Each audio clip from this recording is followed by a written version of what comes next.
Bonjour Céline. Bonjour Émilie. Bon, je suis contente qu'on se retrouve pour cette troisième vidéo. Ouais. Donc, c'est une vidéo autour de notre coopération. En fait, on Mhm. prend un temps méta, on partage, on a vraiment cet élan de partager sur notre coopération autour des week-ends de présence authentique, hein, qu'on co-crée, co-anime, et puis de faire avec ce qui est là, ce qui est vivant. Et du coup, ça s'est fait un peu naturellement, hein, cette décision de partager autour de ça. Et on a eu une séance la semaine dernière de production, de co-création. Et là, on va prendre un petit temps pour partager avec vous ce qu'on a vécu. Euh, Moi, j'ai une phrase qui me vient, que j'ai envie d'amorcer là tout de suite comme ça. C'est par rapport à ce qu'on a vécu la dernière fois, c'est de se dire, bah, c'est quoi faire avec le vivant par rapport au processus qui a été le nôtre de coopération.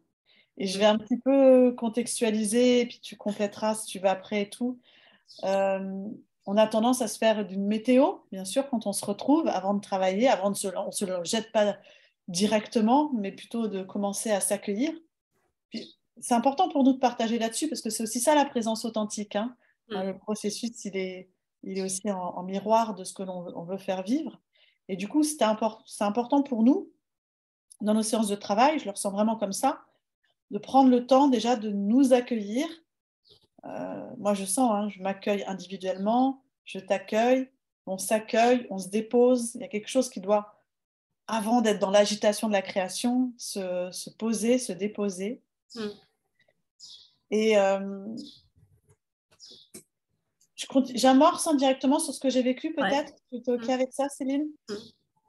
Du coup, moi, la dernière fois, quand on a commencé, moi, je suis toujours hyper impatiente de nos séances de travail et en joie. Et en fait, il y a eu quelque chose dans ma vie qui est venu me confronter, qui a créé des fermetures un peu à l'intérieur de moi, des figements, même si j'ai travaillé j'ai traversé un processus avant qu'on se retrouve, je sentais que j'étais encore habitée de quelque chose qui avait rien à voir avec nos week-ends.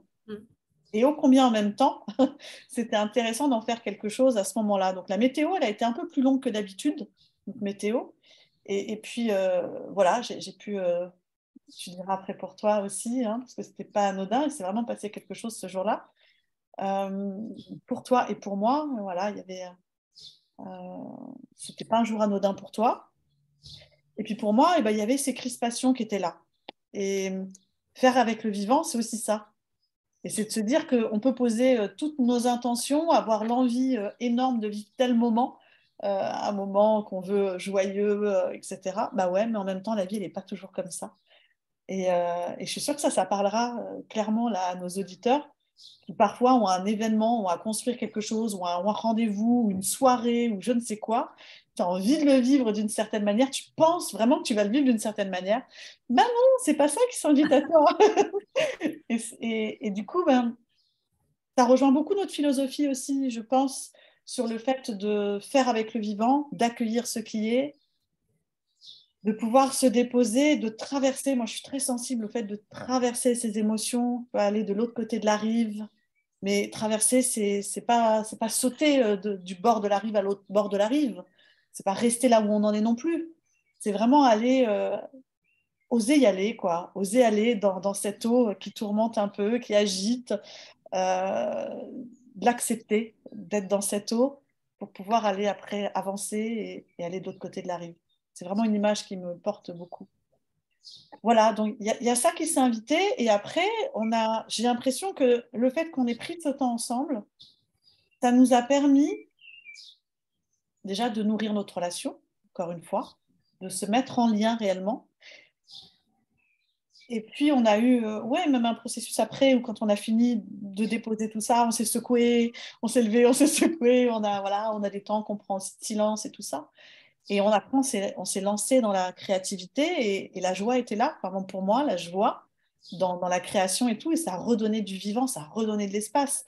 Mais j'ai l'impression que c'est tout le processus qui a permis ça. C'est à la fois de pouvoir accueillir, déposer, traverser et impulser une autre action et avancer. Et ça va, c'est vraiment en lien avec même ce que je peux faire vivre moi dans mes accompagnements, mais aussi ce qu'on a envie vraiment de la philosophie qu'on a envie de porter dans ces week-ends de présence authentique. Mm. Voilà, là c'est un peu, je redirai peut-être d'autres choses qui me reviendront, mais j'ai envie de te laisser la parole pour que Mm. tu puisses partager comment tu as vécu ce moment, qu'est-ce qui s'est passé pour toi. Euh, Merci Émilie. Et en t'écoutant, il y a plein de choses qui entrent en résonance. Il y a plein d'images aussi qui viennent à moi. Et ce qui est vraiment présent et ce dont je prends de plus en plus conscience, c'est cette attention au vivant, hein, l'attention que je porte au vivant. Et comment, de quelle manière j'honore le vivant à chaque instant. Et de plus en plus, le chemin que je prends, puis le chemin que je propose aussi aux personnes que j'accompagne, c'est d'être à chaque instant à l'écoute de ce qui m'habite. Et c'est vrai que c'est quelque chose qu'on n'a pas, on nous a pas appris à être, on nous a pas appris à accueillir. On nous a appris plutôt à refouler, on nous a appris à contrôler, on nous a appris à être forte, on nous a appris d'une certaine manière, être en survie, d'une certaine manière, être en suradaptation aussi par rapport à l'extérieur. Et, euh, et en même temps, bah, il y a plein de choses qui nous habitent. Et tu vois, par rapport à ce qu'on a vécu la dernière fois, j'ai trouvé ça aussi très, très beau parce que ça démontre, ça illustre vraiment cette importance d'être à l'écoute. Parce que quand on s'est connectés toutes les deux, toi, tu étais habitée par une histoire qui était présente. Moi, j'étais aussi habitée par une histoire qui était présente. Et si on n'avait pas pris ce temps pour s'accueillir, ben, malgré nous, ça nous agit, quoi. Ça prend de la place. Cette place que cette histoire, cette place que cette histoire, euh, ce qu'elle agit à l'intérieur de nous, si on le dépose pas à un certain moment, ça nous agit après dans la co-construction, dans ce qu'on souhaite vivre après. Et là, effectivement, c'était voilà, il y a moi j'ai à cœur de le partager parce que ça permet de faire vivre quelque chose de beau. Quand on s'est connecté, c'était les 20 ans de la mort de mon père, voilà, euh, qui voilà, qui a été tué. Hein. C'était un accident très, très violent. Et le fait que 20 ans, quoi, déjà 20 ans, pour moi, c'est quelque chose d'irréel. J'ai un petit peu du mal avec les dates. Donc, c'était ma sœur qui m'a envoyé un texto pour me le rappeler. Quoi. Et je me suis dit 20 ans, quoi, 20 ans. Et donc, il y a quelque chose où le temps n'existe plus.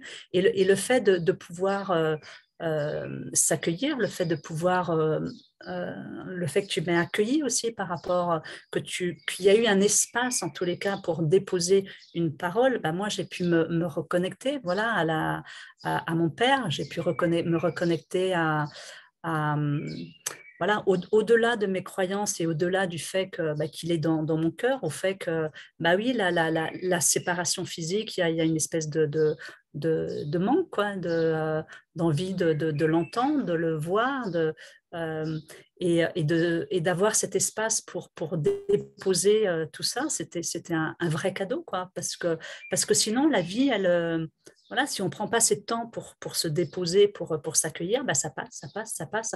Et si on ne prend pas ce temps pour accueillir ce qui s'invite, accueillir ce qui est des dates comme ça qui peuvent être symboliques, après ça peut être d'autres événements qui, qui, euh, qui invitent aussi à des émotions. Donc si tout ce temps-là, on ne le prend pas à un certain moment, bah voilà, à un certain moment, il y a une souffrance, quoi. Il y a un certain moment, il y a un trop-plein. À un certain moment, il y a quelque chose qui s'agite à l'intérieur de soi. Et le fait de pouvoir prendre ce temps pour mettre en mots, prendre ce temps pour ensuite faire silence, pour accueillir, voilà, accueillir ce qui est vivant. À la fin de ce temps, comme tu disais, on s'est levé, on a fait bouger les énergies parce que voilà, c'est important à un certain moment de bouger, même si vous travaillez pendant des heures et des heures et si vous levez pas pour mettre en mouvement, ben, il y a un certain moment quelque chose qui s'éteint quoi, à l'intérieur de nous. Donc le fait d'avoir mis tout ça en mouvement, ben, après on était dans ce processus de co-création qui était joyeux, qui était efficace entre guillemets, qui était voilà, dans l'instant, il y a quelque chose qui s'est construit et puis on a bien avancé quoi, dans ce processus de co-création. Là, je te laisse. Merci. Bon, j'ai eu une émotion hein, parce que je sens que ça me touche que tu le partages aussi dans cet espace publiquement. Merci pour. Je suis heureuse que tu partages ça. Et puis, il y a une chose sur laquelle je voulais rebondir qui est très juste pour moi et qui me parle vraiment aussi de toutes nos relations. C'est comment, quand on est habité par quelque chose, si on ne le met pas toujours en lumière, si on ne le révèle pas à l'autre, comment effectivement ça peut s'infuser, tu vois, et prendre des formes inconscientes dans la relation à l'autre. Et dans le travail aussi, dans la production du travail également, dans ce qu'on peut, tu vois, il y a dans la relation, mais il y a aussi dans ce qu'on peut produire. Et je trouve ça tellement important qu'on ait cet espace-là et qu'on nourrisse ça dans les relations. Qu'on mette de la conscience davantage, qu'on se dépose, qu'on mette de la conscience et qu'on ralentisse. Et puis, effectivement, on a vécu ça, quoi. On a passé ce moment-là et on a été après dans cette joie et comme tu dis, on était peut-être plus... J'ai l'impression, en tout cas, que la séance, elle ne se serait pas passée pareil si on n'avait pas eu ce moment-là, la séance de travail à proprement parler. Et je crois que pour nous, ça fait partie du processus de travail, quoi. À voir aussi. Ouais, c'est vraiment, tu vois, l'image qui me vient, c'est ce que je rebondis aussi par rapport à l'image dont tu parlais. C'est comme si on était toutes les deux, on arrive, on se connecte, ben, on est au milieu de la rivière un petit peu. On est au milieu de cette rivière avec une tristesse, avec une agitation, avec différentes choses qui nous agissent. Mais en tous les cas, on est dans cette rivière qui n'est pas tranquille et qui est agitée et dans laquelle on fait de notre mieux quoi, pour survivre d'une certaine manière. Donc, quand on entre en relation toutes les deux, si on construit quelque chose à partir de cette agitation, bah pour moi, c'est du bon sens, quoi. Obligatoirement, il n'en ressortira pas quelque chose de constructif, entre guillemets, de juste, de juste, voilà, de juste. Alors que on pourra construire quelque chose, oui, mais ce qu'on va construire, quelle énergie on va y mettre, voilà, que c'est aussi au service des autres et qu'on va donner aux autres, mais on est juste à ce moment-là. Et du coup, le fait de pouvoir s'accueillir, le fait de pouvoir se déposer, c'est vraiment, on s'est ramenés toutes les deux sur le rivage et en se ramenant sur le rivage, il y a quelque chose qui s'est apaisé, il y a quelque chose qui s'est aligné, il y a quelque chose qui est redevenu vivant. Et c'est ça pour moi, honorer le vivant. Et c'est vrai que voilà, je trouve que c'est précieux quoi, dans ce cadre-là. En tous les cas, on se l'offre mutuellement et c'est ce qu'on a envie aussi de vous offrir durant les stages pour vraiment goûter à la puissance de qu'est-ce que c'est que d'honorer la valeur du vivant et d'arrêter d'une certaine manière de valider à chaque fois la survie, l'adaptation à des habitudes, l'adaptation à vouloir faire de garder, de rester accroché à toutes ces casquettes, quoi, à tous ces masques qu'on s'est qu'on a mis en place au fil du temps, quoi. Peut-être pour terminer, on peut rappeler quelques éléments un peu formels autour du stage. Du coup, je ne sais pas si c'est OK pour toi. Oui, Ou... oui. Ouais. Sinon on pourrait continuer encore. Ouais, bah, des heures, nous, hein. On essaie de faire aussi des vidéos pas trop longues. Ouais. Voilà, et puis que ça vienne interagir avec ce qui vous habite. Alors, les week-ends de présence authentique, on a un prochain week-end que l'on anime qui est du 30 juin au 2 juillet là, 2023, prochainement. Donc, sur lequel vous pouvez vous inscrire. Et puis, on a également une date le 22 septembre. C'est du 22 au 24, c'est ça? Bon, c'est le 22 septembre, c'est le week-end Ouais. du vendredi au dimanche. C'est un week-end en immersion, voilà, où on vit ensemble pendant le week-end, où on vit un processus fort, puissant, avec des activités qu'on va vous proposer, on va vous faciliter un processus. Donc des activités à la fois sensorielles, corporelles, méditatives, créatives, relationnelles. J'ai rien oublié dans la nature des activités, je pense pas. Et donc, où ces stages, l'intention première que l'on pose justement, c'est d'honorer le vivant et que ça repose sur 3 piliers. Le pilier de l'amour de soi, de la responsabilité et de la confiance. Est-ce que tu veux rajouter des choses à ça? Non, après, c'est vraiment une invitation à oser sortir aussi de sa zone de confort. Et c'est quelque chose qui est très important pour moi, dont je prends vraiment de plus en plus conscience de l'importance de se mettre un petit peu de temps en temps hors de sa zone de confort parce qu'on est tellement enfermé dans des habitudes, on est tellement enfermé dans des conditionnements. Donc là, c'est vraiment une invitation à oser, même si le groupe peut m'être difficile, même si je connais personne, même si voilà, tous les freins qu'il peut y avoir, sentir s'il y a cet élan au niveau du cœur, sentir cet élan, c'est cet élan qu'il est important d'écouter. J'ai à cœur, en même temps, oui, c'est faire vraiment un pas de côté que de se dire je vais à un week-end, je vais vivre cette expérience. Je le fais pour moi et puis je le fais aussi pour ce que je peux donner aux autres ensuite et de la manière dont je nourris le monde à travers moi. J'ai envie de dire aussi, ce sont des petits groupes. Il y a ce désir aussi d'être dans une proximité. Ouais. Donc, c'est à la fois sortir de sa zone de confort et en même temps, Ouais. voilà, un processus et une dynamique. On a à cœur d'être dans quelque chose d'accueillant, d'être profondément bienveillant. Et en même temps avec des activités qui invitent à la confiance, au lâcher prise, à l'acceptation de soi, à la responsabilité émotionnelle, etc. Quoi. Voilà, c'est tout ça. Et du coup, pour tu vois, faciliter ça, oui.